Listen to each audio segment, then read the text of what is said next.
श्री कृष्ण भगवान विष्णु के 8वें अवतार और हिंदू धर्म के ईश्वर माने जाते हैं। कन्हैया, श्याम, गोपाल, केशव, द्वारकेश या द्वारकाधीश, वासुदेव आदि नामों से भी उनको जाना जाता है। उनका जन्म द्वापर युग में हुआ था। उनको इस युग के सर्वश्रेष्ठ पुरुष, युग पुरुष या युगावतार का स्थान दिया गया है। कृष्ण के समकालीन महर्षि वेदव्यास द्वारा रचित श्रीमद्भागवत और महाभारत में कृष्ण का चरित्र विस्तृत रूप से लिखा गया है। मथुरा में जन्म, गोकुल में लालन पालन। भगवद गीता कृष्ण और अर्जुन का संवाद है, जो ग्रंथ आज भी पूरे विश्व में लोकप्रिय है। इस कृति के लिए कृष्ण को जगत गुरु का सम्मान भी दिया जाता है। कृष्ण वसुदेव और देवकी की 8वीं संतान थे। मथुरा के कारावास में उनका जन्म हुआ था और गोकुल में उनका लालन पालन हुआ था। यशोदा और नंद उनके पालक माता पिता थे। उनका बचपन गोकुल में व्यतीत हुआ। बाल्य अवस्था में ही उन्होंने बड़े बड़े कार्य किए जो किसी सामान्य मनुष्य के लिए संभव नहीं थे। मथुरा में मामा कंस का वध किया, सौराष्ट्र में द्वारका नगरी की स्थापना की और वहां अपना राज्य बसाया, पांडवों की मदद की और विभिन्न आपत्तियों में उनकी रक्षा की। महाभारत के युद्ध में उन्होंने अर्जुन के सारथी की भूमिका निभाई और भगवद गीता का ज्ञान दिया, जो उनके जीवन की सर्वश्रेष्ठ रचना मानी जाती है। 124 वर्षों के जीवन काल के बाद उन्होंने अपनी लीला समाप्त की। भगवद गीता के उपदेश से जीवन में बदला। श्री कृष्ण द्वारा दिया गया उपदेश किसी भी इंसान के जीवन को बदल सकता है।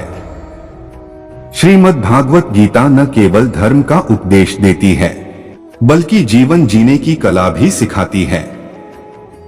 महाभारत के युद्ध के पहले अर्जुन और श्री कृष्ण के संवाद लोगों के लिए प्रेरणा स्रोत हैं। ऐसे ही वर्तमान जीवन में उत्पन्न कठिनाइयों से लड़े के लिए मनुष्य को गीता में बताए ज्ञान की तरह आचरण करना चाहिए। इससे वह उन्नति की ओर अग्रसर होगा। आइए जानते हैं उन उपदेशों के बारे में जो किसी के जीवन में बदलाव ला सकते हैं।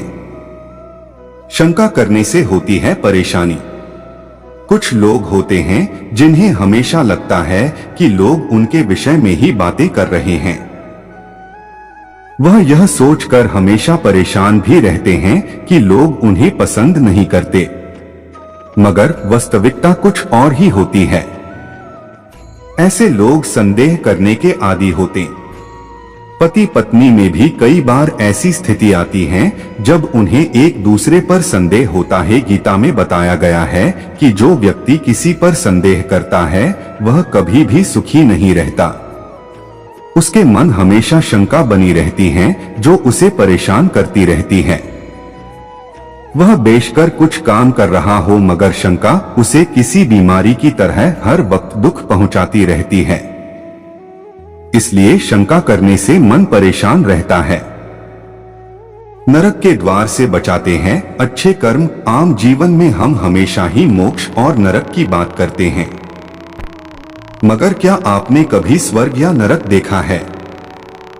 यह हमारी मनस्थिति ही है जो हमें स्वर्ग और नरक का अनुभव कराती है। मगर आपको किसी चीज का लोभ है, या फिर आपको बहुत गुस्सा आता है, या फिर आप वासना के शिकार हैं, तो जान ले कि यह तीनों ही नरक के द्वार हैं।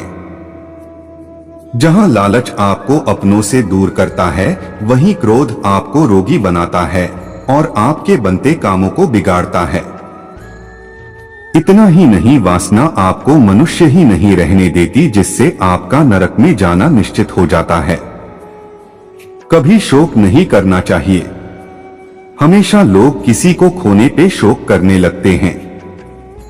अमूमन वह तब शोक करते हैं जब वह किसी ऐसी चीज को खो देते हैं जिसका नष्ट होना तय होता है। ऐसी चीजों पर शोक मनाने का क्या फायदा जिनका नष्ट होना तय है। गीता के उपदेशों में यह बात बताई गई है कि कोई मनुष्य अमर नहीं है, सभी की मृत्यु तय है। इसलिए किसी के दुनिया को अलविदा कहने पर शोक न मनाएं। शोक उन चीजों का मनाएं जो आपके हाथों में होने के बावजूद आप उन्हें नहीं बचा पाते हैं। हमेशा करें अच्छे कर्म। आज के समय में आधुनिकता लोगों पर हावी है। इसके बावजूद लोग इससे वह फायदा नहीं उठा पा रहे जो वह उठा सकते हैं, क्योंकि बुद्धिमान लोग आज भी बहुत कम हैं। अगर आप समझदार हैं तो बहुत जरूरी है कि आपको अपने साथ वालों को भी समझ देनी चाहिए। इसके साथ ही आप सबका भला नहीं कर सकते, मगर इस भावना को मन में रखेंगे तो आप किसी एक का भला जरूर कर सकेंगे। अपने आसपास के लोगों को अच्छी बातों को बताना, उन्हें ज्ञान देना ही अच्छे इंसान की पहचान है। ईश्वर की प्राप्ति करना आसान। गीता का 5वां सबसे महत्वपूर्ण उपदेश यह है कि जो व्यक्ति मृत्यु के समय ईश्वर को याद करता है और उसके मन में सभी के लिए अच्छे भाव होते हैं, वह हमेशा ईश्वर को प्राप्त करता है।